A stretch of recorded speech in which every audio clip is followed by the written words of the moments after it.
और हम तो कहते हैं एक तीर से दो निशाने होंगे।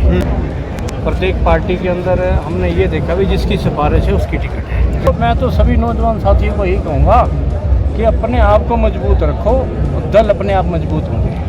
बुजुर्गों को, बच्चों को आशीर्वाद देना चाहिए और बुजुर्गों को आराम से बैठना चाहिए। नौजवान साथियों को आगे आना चाहिए था।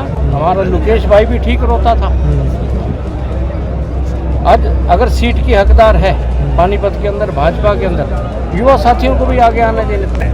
रिटायरमेंट से भी 10-10 साल ऊपर की उम्र हो गई है तो इनको आराम करना चाहिए था। मैं पानीपत की ना कहना नहीं चाहता, दाई हूँ, दाई, और मुझे सारे मुद्दों का पता है और बड़ा मज़ा आएगा। दिन प्रतिदिन चुनाव रोहिता रेवड़ी का बढ़ेगा और आज जो दूसरे लोगों का जैसे वर्ल्ड ट्रेड सेंटर बिल्डिंग गिरती है ना, ऐसे ही चुनाव गिरा है। अभी देखते जाओ, ये चुनाव के अंदर मुझे बहुत मजा आ रहा है। बिल्कुल लगातार जो है प्रयासरत है। जीतेगा भाई, जीतेगा रेवड़ी, जीतेगा, जीतेगा भाई, जीतेगा रेवड़ी, जीतेगा। एक मिनट, किस तरीके से देखते हैं आप इसको?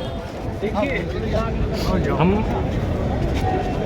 राजनीति के अंदर आए सेवा करने के लिए, तो हम प्रत्येक पार्टी के अंदर कोई सर्वे होता है।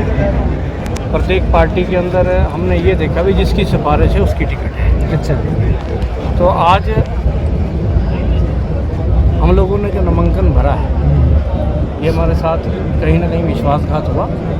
सर्वे में कहीं भी रोहिता रेवड़ी कम नहीं थी और पानीपत का ये हजूम आप देख ही रहे हो कि पानीपत का वोटर किस तरफ जा रहा है। युवाओं का समय है और आज ही सुबह सैकड़ों साथी सुबह घर पे आए तो उन्होंने बोला, रोहिता रेवड़ी जी, हम आपको चुनाव लड़वाना चाहते हैं। तो आज साथियों ने बोला, तो साथियों के आह्वान पर रोहिता रेवड़ी ने आज प्रभु राम को आशीर्वाद लेकर आज पर्चा भर दिया। अब आपने एक बात शुरू में कही कि जहां पर जो है सिफारिश है तो टिकट है।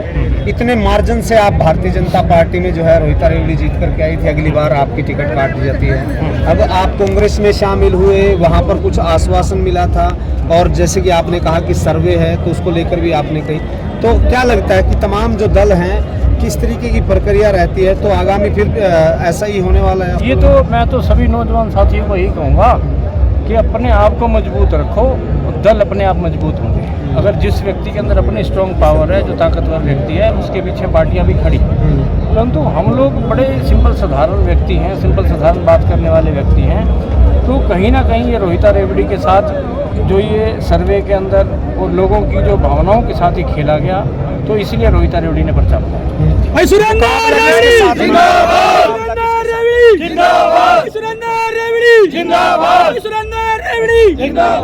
देखो जी, मैं एक बात बोलता हूँ, हम अहंकार की तो बात करते नहीं जी, हम बात करते हैं प्यार की। पानीपत की जनता रोहिता रेवड़ी ने 2014 से 2019 तक विधायक रही। रोहिता रेवड़ी ने काम किए, सबको साथ लेके चली, पार्षदों को साथ लेके चली, शहर में काम किया, कोई अहंकार नहीं। आज पानीपत की जनता ही चुनाव लड़ रही है और हम तो कहते हैं एक तीर से दो निशाने होंगे। मैं तो यही कहूँगा, एक तीर से दो निशाने होंगे।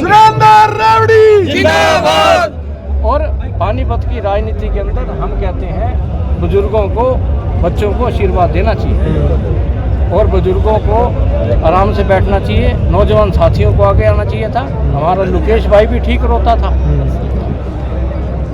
आज अगर सीट की हकदार है पानीपत के अंदर, भाजपा के अंदर, युवा साथियों को भी आगे आने देते और इसी प्रकार कांग्रेस में भी युवा साथी थे। तो मैं तो ये कहूँगा कि रिटायरमेंट से भी 10-10 साल ऊपर की उम्र हो गई है तो इनको आराम करना चाहिए था।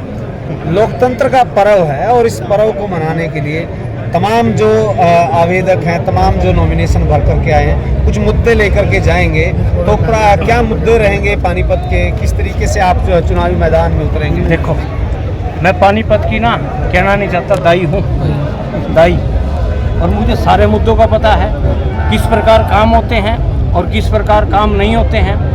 और जब रोहिता रेवड़ी एमएलए रही ना, तो कभी निगम की सीढ़ी नहीं चढ़ी और अफसरों से हमने फ्रेंडली काम करवाए और हमें काम करवाना अच्छी तरह जानते हैं हम लोग, किस प्रकार काम किए जाते हैं और हल्ला डालना हमारे खून में नहीं है। और बड़ा मज़ा आएगा। दिन प्रतिदिन चुनाव रोहिता रेवड़ी का बढ़ेगा और आज तो दूसरे लोगों का जैसे वर्ल्ड ट्रेड सेंटर बिल्डिंग गिरती है ना, ऐसे ही चुनाव गिरा है। अभी देखते जाओ, ये चुनाव के अंदर मुझे बहुत मजा आ रहा है इस चुनाव के बिल्कुल अंदर। चुनाव के